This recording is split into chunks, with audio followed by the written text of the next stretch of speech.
he said, the certainty of his words calming the panic. He turned to the servants and spoke with a reassuring authority that reminded us all he was master of the plantation. "Martin and Caesar, secure the valuables. Robert, ready a carriage to take my wife and children away after they've had some breakfast." "There's no time, sir," the rider dared to argue. "The British are already in Charlottesville. They're coming to burn Monticello." Burn Monticello?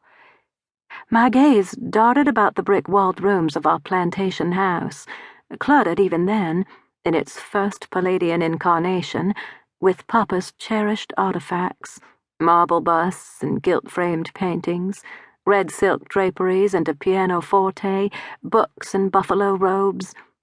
Would all of it go up in a blaze of fire? My father and mother exchanged a tense glance. Turning to his visitors, Papa said, "Gentlemen, you must forgive my lack of hospitality and reconvene elsewhere. Make haste. My servants are at your disposal." The room erupted in a flurry of motion. The slaves hurried about hiding the valuables.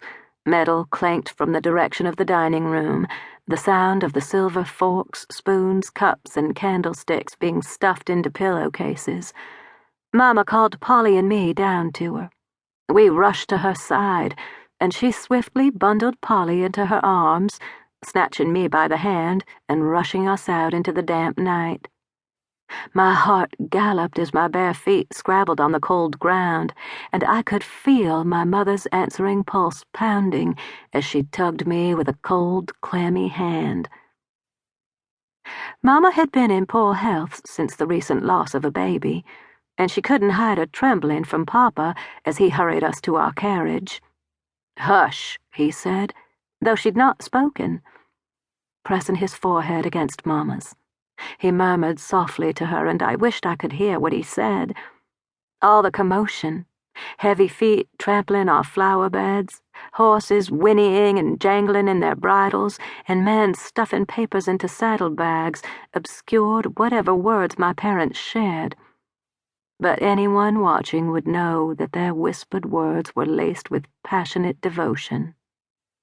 Then Papa kissed Mama and released her into the carriage. "Papa," I cried, "aren't you coming with us?" "Don't fret, Patsy," he said, reaching into the carriage to stroke my cheek and brush away a tendril of ginger hair just like his.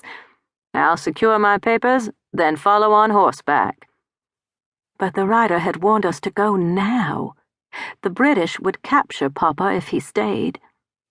I wasn't supposed to know that the king had branded my father a traitor, nor that the British would hang him if they captured him. But more than once I'd overheard the legislators' fiery speeches ring through Monticello's halls, so fear crawled into my throat. "Come now, Papa, or they'll catch you! They'll catch you!" "Never," he replied with a soft, confident smile. If he was afraid, he didn't show it. "My escape route is well planned. I'll take Caractacus.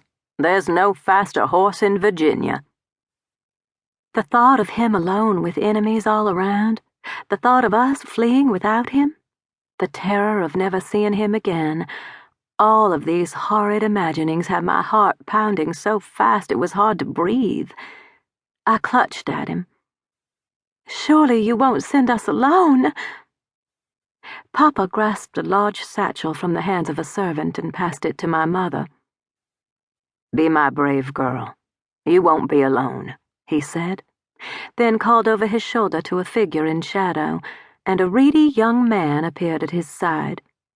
In the faint light of the rising dawn, William Short, my mother's kinsman and one of the many men who idolized my father, stepped forward. William.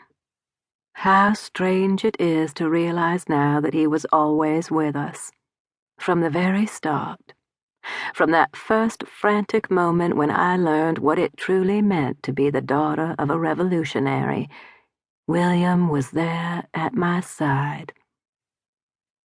In his 22nd year, William Short boasted of being one of the youngest elected officials in Virginia, but he was no millennial.